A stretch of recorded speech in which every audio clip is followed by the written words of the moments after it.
Assalamualaikum dan selamat pagi. Hari ni saya nak share sikit pasal reban ayam bermodalkan RM50. Okey. Ayam ni, reban ni sangat simple sahaja. Sesuai untuk didiami oleh 2 ekor ayam saja.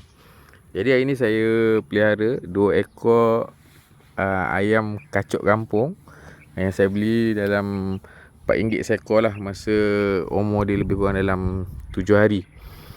Okey. Jadi masa umur 7 hari, harga dia lebih kurang RM4 seekor. Jadi reban ni saya buat, saya ambil kayu ni daripada jiran saya lah. Dia ada buang kayu katil. Jadi saya ambil pellet tu, and then saya ikat dia. Mula-mula saya pakai paku, tapi paku agak leceh, dia mudah cabut. Jadi saya ambil keputusan untuk pakai skru, yang mana dia lagi senang untuk kendalikan. Dan saya ada juga beli juga kayu 1 kali 1.5 untuk buat rangka dia. So modal dia lebih kurang RM50 saja, termasuk dengan ayam tu sekali lah.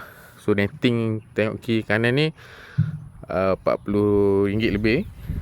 Then saya ikat pakai kabel tie. Okey, mudah saja. Pintu pun saya fikir macam mana nak buat. Sama juga saya pakai yang warna hijau. And then last sekali saya ikat pakai, ada ring kat sini, dan juga pakai tali lah, supaya mudah untuk saya keluar dan masuk. Daripada segi atas pula, saya pakai zinc lama, lapik dengan batu saja, sebab modal rendah saja. Dan kalau tengok kat situ pun kita ada bekas air saya ambil daripada mangkuk dalam rumah. And then ada cawan untuk dedak. Dan saya ambil bekas pasu jugalah sebagai tempat dia berehat. Okay. So saya ada kayu lebih juga. Sebenarnya saya bercadang untuk buat pondok kecil, tapi memandangkan dia kurang sesuai dan makan space, jadi saya biarkan letak kat tepi lah, supaya dia dapat lindung daripada panas.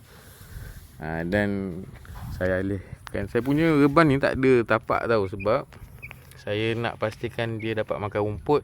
Dan reban ni boleh dialih, dia boleh alih daripada sini ke tempat lain, supaya kawasan dia lagi bersih lah, dan ayam akan jadi lagi selesa. Walau bagaimanapun, ini adalah cubaan daripada saya saja. Anda kata ni boleh bagi inspirasi kepada semua, boleh buat lah untuk pelihara ayam. So kawasan rumah saya ni ada satu tanah sikit lah kat belah tepi ni. So saya pelihara 2 ekor saja, harapnya tidak dapat mengganggu jiran-jiran.